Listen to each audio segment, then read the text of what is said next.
Greetings and welcome back to another Drumroll Studios tutorial. This is a special quarantine creation edition. So I had quite a few requests from different people for this particular image.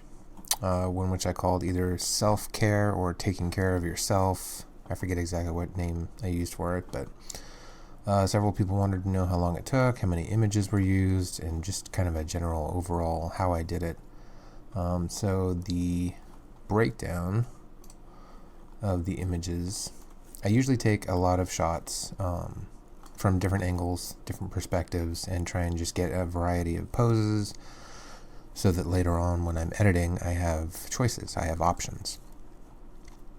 And this is one that I started putting together, and you can see it's a different, it's not only a different shot of the larger me, but also just a different position for the smaller me. And the reasons that I started editing this and I stopped is because I noticed that the focus along the arm here and along the leg is a little bit soft, a little bit blurry, and that was because the camera, the field of focus wasn't as wide as what I had hoped for.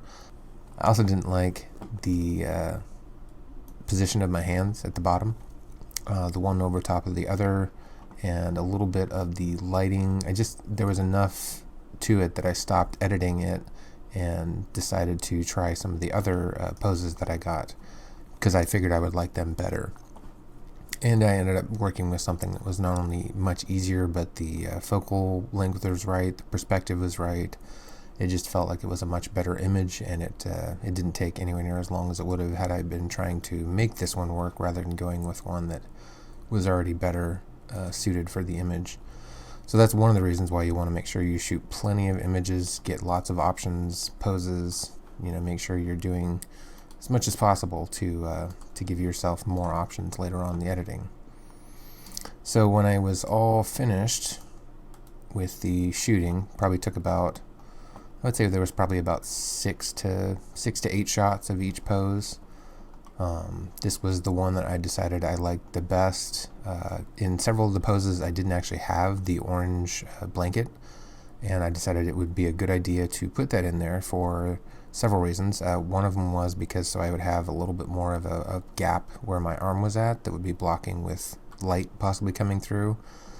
And once I was imagining where I would be sitting, the little me would be sitting in the picture, I decided it would be a good idea to have a sort of a bed or a blanket wrap without actually being wrapped around it like a burrito. But just having something for the little me to sit on would help the image, and it would give a little bit more color. So I decided to leave that in there. Once I had got the image in here, you can see that I scaled up just slightly, just a little bit, got a little closer into the image, and there's a little bit of change in the contrast as well. And then as far as editing out the other, it was a pretty simple process of masking. So the image itself would be edited, brought in to Photoshop, and then have a masking layer applied, and then with a black pen with the opacity at 100, I just went around and erased everything else from the image except for the pieces that I wanted, the parts that I wanted, and I tried to make sure to have as many details lit correctly as possible. There was a problem that I saw with the right arm, which is one of the reasons why you can see, where is it? There it is. One of the reasons why I decided to swap the arm from a different shot is because this arm originally was going up and reaching up towards the beard, and it was going to make quite a few errors and issues with lighting, with trying to make sure that they looked like they were interacting, and I hadn't really planned on that ahead of time. Probably should have thought that one out a little bit more, but decided that I would use one of these other shots, an alternate arm, and put that in place. And down here you can also see that the leg it's the same shot as the original one. I just duplicated that particular leg and masked it out so that I could have it on top of the hands and the wrist rather than behind. Originally it was going to be like this, where it was behind the fingers, and I didn't like that idea as much. It seemed like it was a little bit better visually if it was out over the top of the hand and the wrist. That way I could get the shadow to come through as well, and a little bit more underneath the thumb over there. So there, that layer right there that I just turned on and off, that's the shadow that's underneath the thumb. So you can see here, there's the general image with the without the foot and the arm added. There's with the arm added. There's with the leg added. Here's with a little of the shadow right here behind the thumb, and then the overall shadow behind the torso and body and arm. And then the last shadow layer is right there on the wrist. And the reason why I had to do different ones is because sometimes you would edit a layer with a shadow on the wrist, but it would be behind the other hand. So I just felt like it was a little bit better, a little bit smoother of a process if I just made an individual shadow. That way I could affect that particular layer.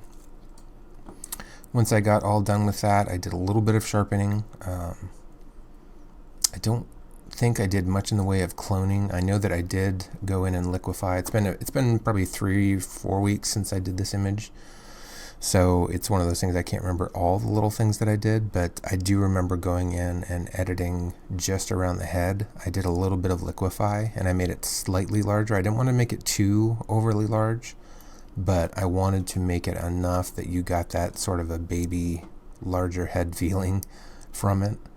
And as disturbing as it is, I think it worked well without being exaggerated to a large extent.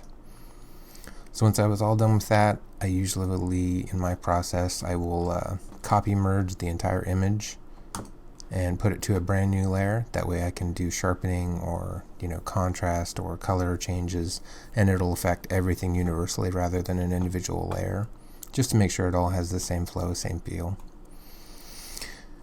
And in the end, the image that I came up with was that one. You can see there's a little bit more sharpening that brings out a texture in the shirt right around the chest area, and I think beyond that, that was everything I had done. I didn't do much in the way of cloning. Overall, it was a pretty simple image, a pretty simple edit. I didn't use any other backgrounds, no green screen or any solid color images or anything like that. It was just simply these two shots in the same location.